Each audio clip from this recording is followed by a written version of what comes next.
الله أكبر الله أكبر الله أكبر الله.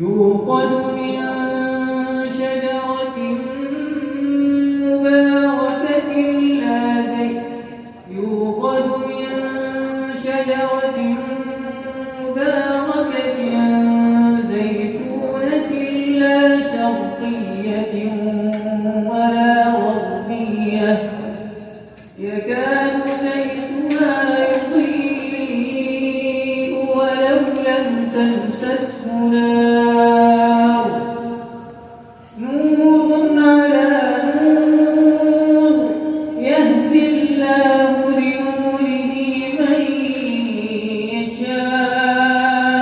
تعمیر ہوتا ہے تو اس کا مطلب یہ ہوتا ہے کہ اس جگہ پر اب اللہ کی رحمت کا نزول شروع ہو جاتا ہے اور وہاں سے اللہ کی اطاعت اور بندگی کا سلسلہ شروع ہو جاتا ہے.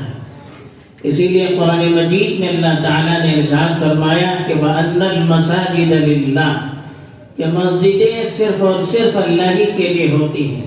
اس کی تعمیر کا مقصد بھی صرف اور صرف اللہ کی رضا ہونی چاہیے. آدمی چاہے کتنی محنت کرے کتنا صرفہ اس پر خرچ کرے لیکن اگر مقصد اپنا نام و نمود ہوگا اپنی شہرت ہوگی تو وہ چیز اللہ کے لیے وہ چیز شمار نہیں کی جا سکتی. اسی لیے اللہ نے کہا کہ مساجد کے قیام کا مقصد بھی صرف اور صرف اللہ کی رضامندی ہونی چاہیے اور مسجدوں کے اندر وہ اعمال ہونے چاہیے جس سے اللہ راضی ہو جاتا ہے. فَلَا تَدْعُوا مَعَ اللَّهِ أَحَدًا کہ اس میں اللہ کے ساتھ پھر کسی کی عبادت نہیں ہونی چاہیے پھر کسی کی شرکت داری نہیں ہونی چاہیے.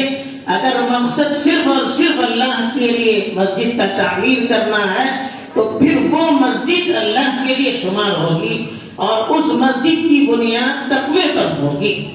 اسی لیے مسجد کی تعمیر پر جو فضیلت بیان کی گئی حدیث کے اندر اس میں بھی یہ بتایا گیا ہے کہ من بنا للہ مسجدا بنا اللہ له بیتا فی الجنہ او کما قال صلی اللہ علیہ وسلم کہ جو اللہ کے لیے مسجد تعمیر کرتا ہے صرف شرط لگائی کہ مقصد صرف اور صرف اللہ کو راضی کرنا ہے اللہ کی خوشنودی حاصل کرنی ہے اور اللہ کے پاس اجر و ثواب کی امید کر کے مساجد تعمیر کی جاتی ہے تو اللہ تعالیٰ اس کے عوض میں جنت میں گھر تعمیر کرتا ہے.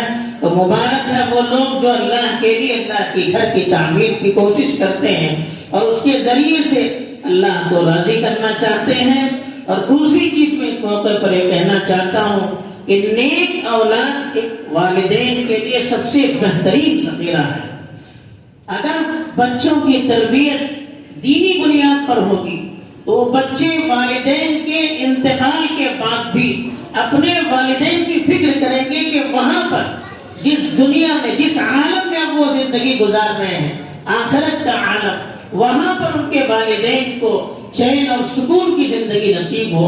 وہاں پر ان کے لیے ذخیرہ کیا چیز بن سکتی ہے. اس کی کوئی حد نہیں. رمضان کا پیغام پاکیزگی کا ہے بنیادی پیغام.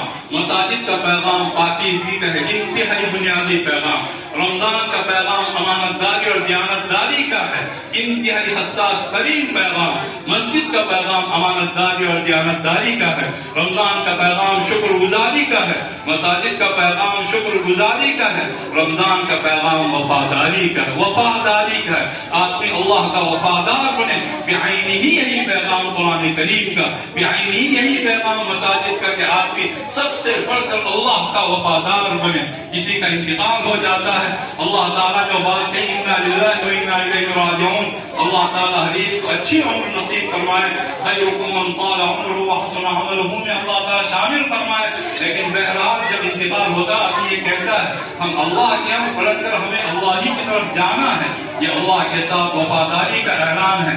ہم ہر ایک کے بعد میں ہیں، ہم سب سے پہلے، ہم سب سے اخیر میں، ہم سب کے درمیان میں، ہم از اول تا آخر اللہ رب العزت کے ہیں۔ وہ وفاداری سکھانے کے لیے رمضان کا مہینہ آتا ہے اور آ رہا ہے، اور اسی وفاداری کے لیے مسجدیں قائم کی گئی۔ اللہ تعالیٰ ان مساجد کو، اس مسجد میں اور تمام مساجد جو اس علاقے میں ہیں، اللہ تعالیٰ ہمیشہ کے لیے قائم و دائم رکھے، اور اسی وفاداری کے لیے اللہ تعالیٰ نے قرآن کریم اتارا ہے۔ اگر ہم اللہ رب العزت کے ساتھ وفادار رہیں گے، ہر چیز ہماری، اگر یہی چیز نہیں تو پھر کوئی چیز ہماری نہیں ہے۔ فَلَوْ صَدَقُوا اللَّهَ لَكَانَ خَيْرًا لَهُمْ۔ لوگ اگر اللہ کے ساتھ سچے رہیں گے، یہ ان کے حق میں سب سے بہتر ہوگا۔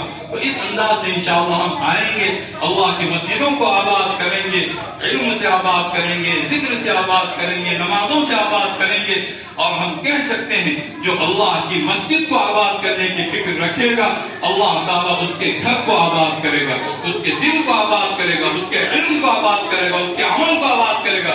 ہر چیز کے ساتھ اللہ رب العزت کی طرف سے آبادی کا معاملہ ہوگا۔ مساجد کے لیے لفظ ہی تعمیر کا ہے، تعمیر کا مطلب بھی آباد کرنے کا ہے۔ عمر یعمر کا مطلب آباد کرنے کا، عمر یعمر کا مطلب آباد کرنے کا ہے۔ جو اللہ کے گھر کو اس طرح سے آباد کرے گا، ہر گھر کو محبت کی نگاہ سے دیکھے اور آباد کرے، مساجد کے ساتھ اس کا معاملہ ادب اور احترام کا، عبادت کا، اس انداز